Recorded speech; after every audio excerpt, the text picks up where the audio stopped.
Hi, I'm Mike. And on your own project list, you've probably got a ton of things to do. Some things you can do today, and some you can't. I'm going to let you in on my little secret when you have those days and you can't seem to get anything done. Today, on the project list, on our Wyoming Life.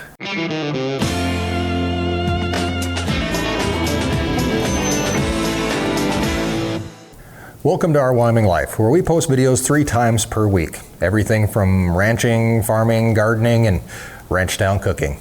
Giving you a chance to explore the ranch life and escape the ordinary. If this is your first time here, please subscribe and join us in our community in a totally unique way of looking at life. My dad was one of those guys who said, if you have something to do and it's going to take you less than 5 minutes to do it, just stop and get it done. Otherwise, who knows when you're going to get back to it. I always thought that was good advice. I'm not going to lie and say that I follow it all the time, however. Every day here on the ranch, I drive by or look at something that needs done, and I just kind of keep on going about whatever I'm doing at the moment. It's easy to get distracted, and before you know it, you're running 15 different directions and nothing gets done. Every day, something has to get done around here, else we slip into a pit that we're never going to get out of. Today, we're threatened by a storm moving in. The weather outside is going south fast, and by the end of this storm, we're expected to have a few more, maybe even 6 more inches of snow on the ground.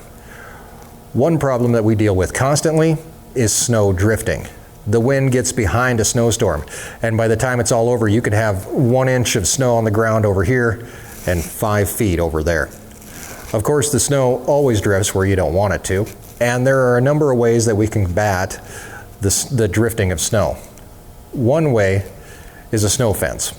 Now there's multiple types of snow fences, from the big snow fence that you see along the highway to keep the snow drifting over and closing the road, I guess, or small snow fences that you can put up yourself to prevent snow from blowing into somewhere that you don't want it to go. The ground here is frozen, so putting up any snow fence at this point isn't really an option.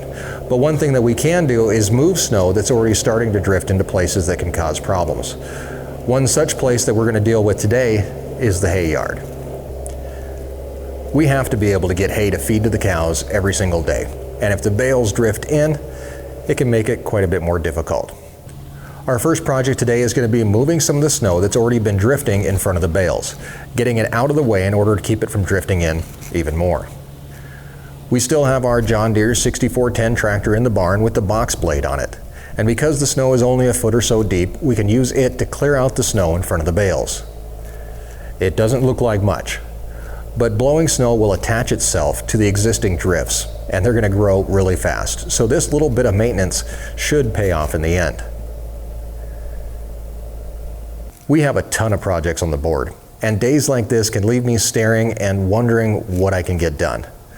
There are sheds that have been damaged by the wind this winter that need to be rebuilt, but today's not the day to do it. We've got a harrow that's hanging out over in the hay yard that needs welded and repaired, but it won't fit in the shop, and being down in the snow welding today doesn't sound like a good time. Fence needs repaired, but with snow buildup right along fence lines, it could actually do us more damage to try to do it now. We have ditches that need cleaned that are filled with snow, so we can't even see the trash.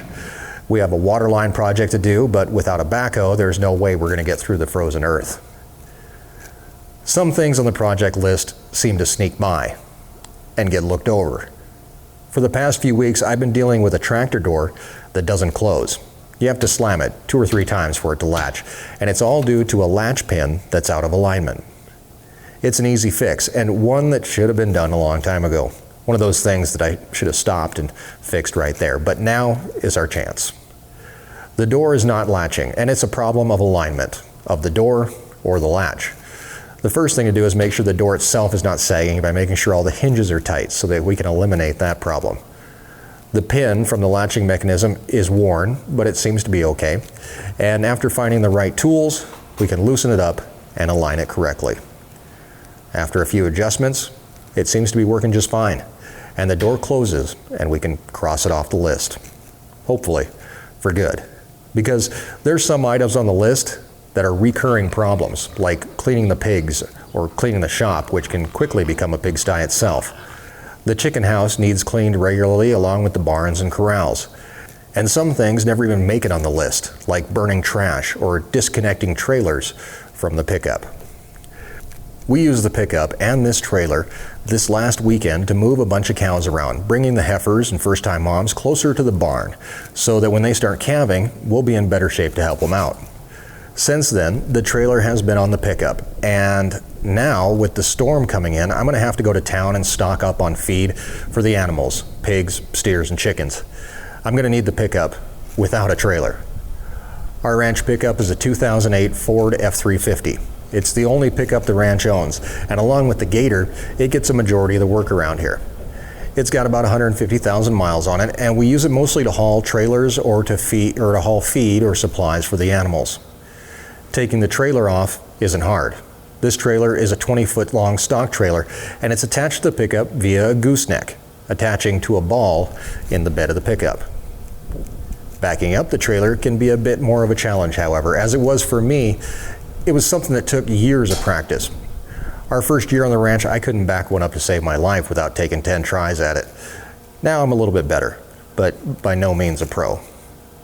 We store all of our trailers in a small yard where they can be together, and after backing up the trailer and getting it into place, we can first unlatch it from the pickup and then jack it up, which can take a while.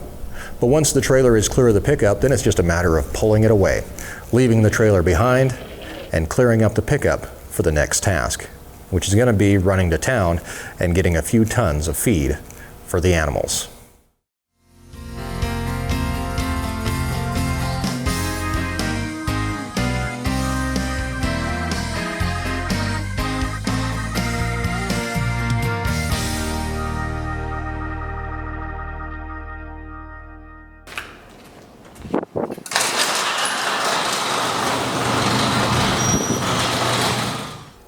I'm going to cut you loose for the day, but mine might just be getting started. I've got a few trips to town ahead of me for a few tons of food, and then I'm going to head out and get a few more snow drifts cleared out before this storm really starts to hit.